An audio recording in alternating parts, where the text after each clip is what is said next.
All right, hello everyone. We are going to be talking about transcription and translation today. Transcription is taking the DNA and copying one side and making mRNA, although you can make other kinds of RNA, but we're just going to be talking about mRNA right now. And then the mRNA leaves the nucleus and it heads to a ribosome where translation occurs. That's making the protein. So it's going to read the mRNA, that's the message from the nucleus. It's going to read it and build the protein that the DNA in the nucleus said it should build. All right, let's go ahead and follow through. So first of all, we need to talk about what's been referred to as the central dogma of biology. This is sort of the heart of how information flows in cells. It starts out, the information is stored in very carefully in DNA. It then gets transferred to RNA molecules, messenger RNA, we sometimes refer them to. There's lots of different types of RNA, so messenger RNA is one. And then those messages go to the ribosome, where it is then transferred into the formation of a protein. So that information is going from DNA to RNA to protein. All right, so the first thing we need to talk about is transcription. And I always feel like these two words sound too much alike: transcription and translation. So with transcription, I always emphasize the R. Transcription is the making of RNA. So let's go ahead and talk about how it's done. So it will sound a little bit familiar to making DNA, to doing DNA replication. So the first stage is called initiation. This time, instead of using DNA polymerase, the enzyme is called RNA polymerase. And this time, the enzyme is going to be adding RNA nucleotides, not DNA nucleotides. So instead of adding A's, T's, C's, and G's, it's going to add A's, U's, C's, and G's. And it's only going to do it to one side. So just one side of the DNA is getting copied. We're going to learn what that's called. And then the other side is just there, we think, sort of for stability, but we'll talk about that. Okay, so it says RNA polymerase attaches to a promoter region. So that's a section of the DNA that's upstream of the gene that the RNA polymerase is there to copy or to send a message from. And it's basically a signal to the RNA polymerase, hey, this is the beginning of the gene. So it's called a promoter region. In prokaryotes, and you're going to see this upcoming when we talk about the lac operon, in prokaryotes, the RNA polymerase just gloms right onto the promoter and gets started. It's a lot more efficient. However, in eukaryotes, not only does it have to start at the promoter and locate the promoter, but there also have to be these things that our book draws sort of looking like little grapes. And those are called the transcription factors. And the transcription factors have to be present in order for this to occur. So this is a way of deciding whether a gene should be copied or not, is whether the transcription factors are present in that cell environment. If they're not there, or if there's negative factors, there's actually factors that block the whole process, that will stop RNA polymerase from binding. But in a eukaryote, if we have a promoter, if the transcription factors are available, then the RNA polymerase can grab on. So promoters have characteristic DNA sequences that the RNA polymerase recognizes. And the TATA box is one that you should be familiar with. I know it sounds so dorky, but it's a series of T's and A's that come ahead at the beginning of the promoter. And again, it's a signal to the RNA polymerase. This is the beginning of a gene. It's called the TATA box in eukaryotes. Prokaryotes don't have that. All right, so that was step number one, initiation, just getting that RNA polymerase there. So step number two is actually making the RNA. So now the RNA polymerase is going to move across one side of the DNA. And just like when it was copying the DNA, when DNA polymerase was copying it during replication, we're going to be adding the opposite letters, and we're going to be building this RNA molecule in a 5' to 3' direction. But notice, of course, that U's are being added instead of T's. So let's practice that really quickly. If there's a G, let's look at it. If there's a G in the DNA, the RNA polymerase will add a C. If there's a T in the DNA, the RNA polymerase will add an A. So when is it going to add a U? If there's an A in the DNA, then we'll add a U. I don't know if I said those words right. I kept stumbling, so sorry if I said that wrong. But anyway, you get the idea. All right, and then again, the template strand is the one that's being copied, but the opposite strand that's not being copied, that's called the non-template or the coding strand.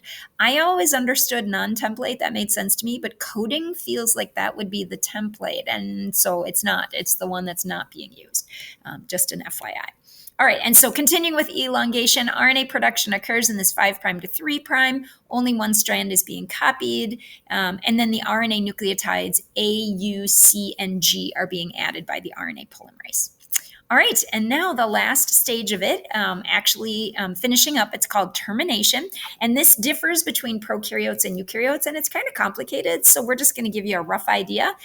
Once the RNA polymerase transcribes, that's what it's called, transcribes a sequence of DNA known as the terminator, so that's the end of it, the polymerase detaches and releases the transcript. So the transcript is now what RNA is. It's the messenger RNA. In prokaryotes, we're done. That's the mRNA, and now it's going to be the ribosomes are going to grab on and make a protein from it. In eukaryotes, this is part of making us much more complex organisms.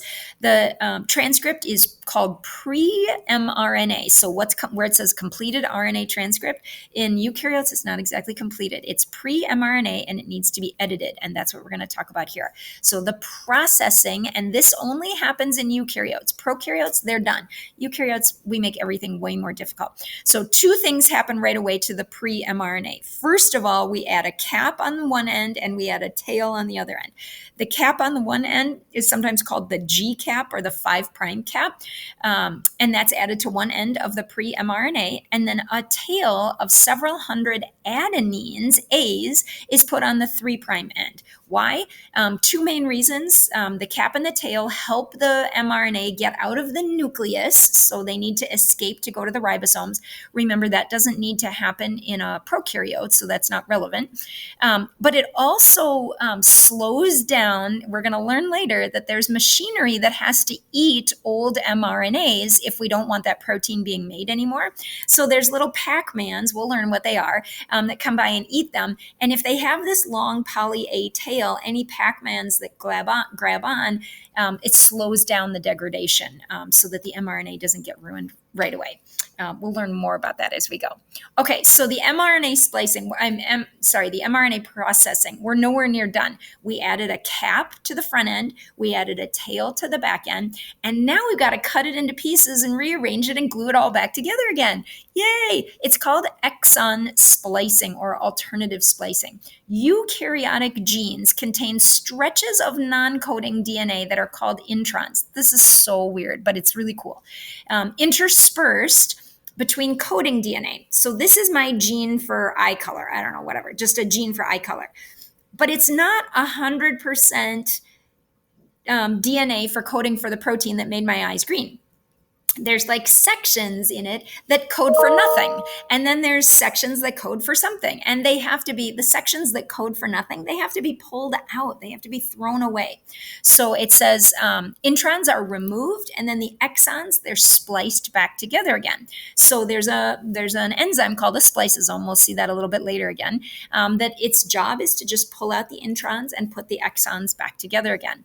What's amazing, it seems like that's just annoying, but what's amazing is that the exons don't always get put together in the order that they were in the gene.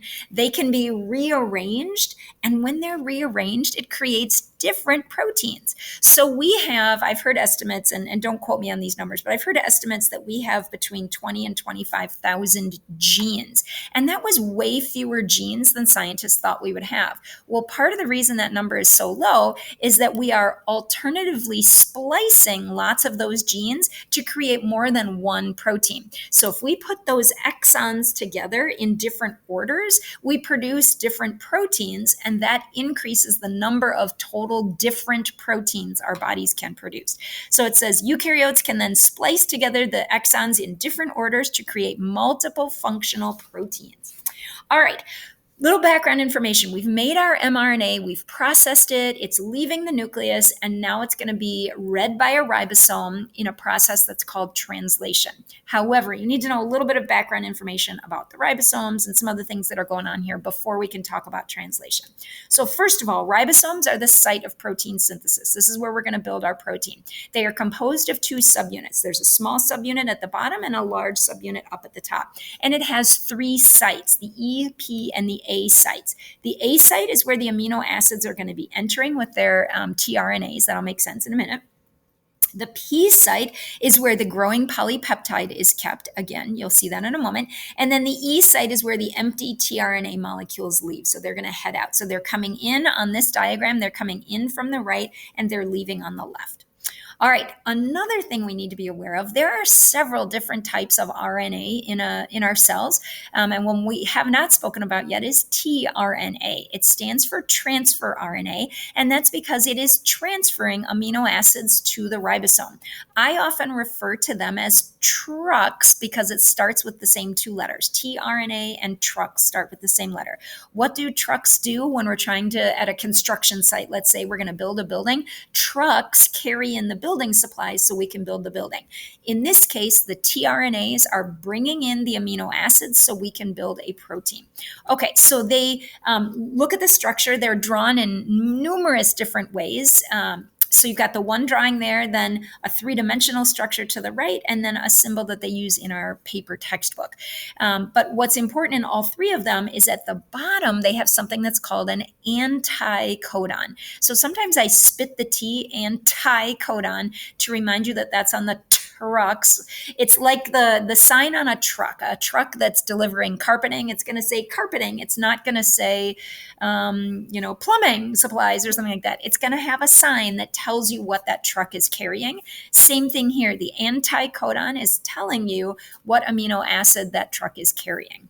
And it's going to be opposite to the codon that's found on the mRNA. All right, the last piece of background information is called the genetic code, and this is pretty cool. This is the idea that all DNA in every life form is universal in terms of the letters. The order of the letters tells you which amino acids to put together. So they're read 3 letters at a time, and that triplet code, it's referred to as a codon. And it's 3 letters on the mRNA. So the trucks, the tRNAs, they have the opposite 3 letters. They have the anticodon. And actually the DNA that it came from is also the opposite letters. Only that would include T's, whereas this only includes U's. Oh, look at that. It's showing you the DNA on the right side. I wish I hadn't grabbed this picture, but that's okay.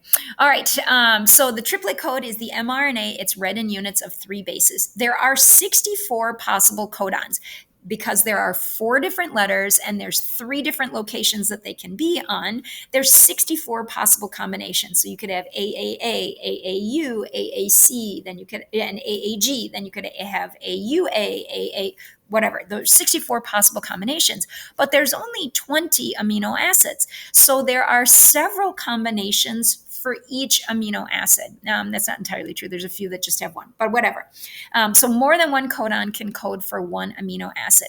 However, it's unambiguous. So for example, UCA always codes for aspartame. Always, always, always, no matter whether you're a bacteria or whether you're a human being. UCA always codes for aspartame, and that's always the case. All right, so it's unambiguous. And then in addition, in this genetic code table, there are start and stop sequences. So take a look. I wish I didn't have this picture. Usually the genetic code shows the mRNAs. I have no idea why somebody would have put the DNA here. So notice that it has T's in it. It should have U's, and it should be the opposite letters. So just to make you understand what we're looking at, I'll fix it in our real presentation. But this diagram here is better. So what you're looking at here is the first letter, the U. Here's the second letter around the side, and then here's the third letter along the outside. So if I have, for example, if I have UUU, I'm going to get the amino acid phenylalanine. If I have CAG, I'm going to get the amino acid, and I can't remember what GLN stands for. Doesn't matter. But that tells you which amino acid is going to come in based on those mRNA codes. I wish it didn't have DNA over here. I've never even seen anybody make a DNA table. Ugh. Okay, moving on. What I want you to see, though, is that there are start and stop sequences. So imagine that this is an mRNA table. Instead of TAA, it should say AUU and then stop next to it. Instead of TAG, this should say, AUC, and then it says stop. Those tell the cell that this is the end of the mRNA. There's also a start signal that's coded by methionine, and it's always AUG. And why does it say AT? This is just bad. It's bad, everybody. Okay, I'm going to keep moving. I'll correct it on our real presentation, but this one is wrong. Okay, so let's actually do protein synthesis. It's called translation. So this is where the mRNA goes out leaves the nucleus if it's in a eukaryote, and it goes to the ribosome. If it's happening in a prokaryote, this is all happening simultaneously because there's no nucleus. But in a eukaryote, there's a little time delay. Okay, initiation. The mRNA attaches to the small ribosomal subunit. So take a look at the mRNA. It's the red banner, and it's attached to the bottom piece of the ribosome. Methionine is always the first, it's always the first amino acid because it is what we call the start codon. So the start codon is AUG always, and the tRNA that has the opposite three letters, so in this case, the opposite three letters are UAC, it carries the same amino acid for every single protein ever. It carries the amino acid methionine. So methionine comes in, and then the large subunit snaps on top. So look at how methionine is at the very middle section. It's on the P site of the ribosome, and the ribosome has attached on. So now, and that's called the translation initiation complex. Does it have to be so complicated? Now, let's take a look. It's a process. What's going to happen is that the ribosome is going to keep moving 3 letters at a time. It keeps shifting 3 letters at a time. And when it shifts, it opens up a new codon.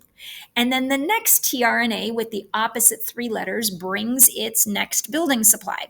So just to be clear, that a tRNA that has, say, the letters AAA, it's always going to carry the same amino acid. If the truck has the letters AAC, it's going to carry a different amino acid, but it always carries that amino acid. So it's a code that is unambiguous. Okay, so the ribosome is going to be shifting 3 letters at a time. The trucks are going to pull up and they're going to drop off their amino acids. So let's look at it in more detail. So here was our original, we're already moving at this point because it's a cycle, but let's pretend this was the methionine that was dropped off. So the truck dropped off the methionine. Now the ribosome, it's available right here, the next codon. So the next truck pulls up with the opposite 3 letters and drops off its amino acid. Then the amino acids bond to each other. And now notice that this growing polypeptide, remember a polypeptide is a baby protein made of amino acids. So notice that the polypeptide is now attached to this truck, this tRNA. But now the whole ribosome is going to shift, and that will put it back in the P site, the growing polypeptide. The truck that no longer has anything attached to it, the tRNA, it's going to float away, and it's going to be recycled, meaning it's going to grab another of the same amino acid and get reused over and over and over again. So now once it's shifted, the A site is open again. So the next truck can pull up with the opposite letters, drop off its amino acid. The amino acid bonds to the growing polypeptide chain. Then the ribosome shifts over, and the old truck that's no longer holding anything drives away to get more building supplies, and then it comes back. That's the elongation stage. All right, and then the last stage is called termination. At the end of the mRNA is a codon that's called the stop codon. And remember, there were 3 stop codons. So UAG, UAA, and UGA. Then a release factor binds to the A site, and that triggers the ribosome to kind of come apart. So the polypeptide chain is released, and the ribosome disassembles, and we now have a protein. This free polypeptide, that's our protein. All right, some differences between prokaryotes and eukaryotes, super important differences. First of all, since prokaryotes don't have a nucleus, transcription and translation can be coupled. Remember that coupled means that they're, in this case, done simultaneously. They're at the same time. So take a look. This right here, this blue line is the DNA. This little thing that looks like a guitar pick, that's the RNA polymerase. It's reading the bacteria's DNA, and you can see it in here also. You can see the real photo of it, and this is the diagram. It's making the red ribbon, and this red ribbon, that's the mRNA. Now, for us, for eukaryotes, that mRNA would have to be finished. Then we would have to add a cap and a tail. We would have to cut out, the spliceosome would cut out the introns and add the exons, and then it could be transported out of the nucleus, and then a ribosome could. All these things that have to happen in a eukaryote, but in a prokaryote, as fast as the RNA polymerase is making that mRNA, the ribosomes are reading it and making proteins. Like, it's an incredibly efficient process. This is part of why bacteria can reproduce every 20 minutes. Like, they are so much more efficient than eukaryotic cells are. They can't do as much as we can, but they're much more efficient.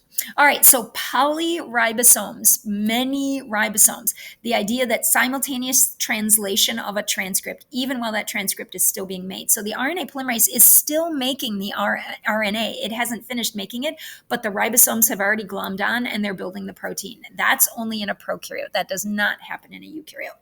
Then the other thing to just be aware of in eukaryotes, we're almost done, everybody. In eukaryotes, if the protein needs to be transferred somewhere, remember these eukaryotic cells are enormous. They're like an entire planet. And so if that protein needs to be transferred somewhere in the cell, there's a special tag called a signal peptide. Look for it on the diagram. And that signal peptide says, hey, I'm going to need to be transported somewhere. So this SRP protein. So do you see that SRP protein? It's going to grab the signal peptide, and it's going to drag the ribosome over to the endoplasmic reticulum. The protein will get made inside of the endoplasmic reticulum, and then it can be transferred to other areas of the cell. Remember those walking guys that we saw? They can transfer the proteins. It just depends, but then it can be transferred to the correct area. Okay, ladies and gentlemen, that is it. Let me know if you have any questions. Peace.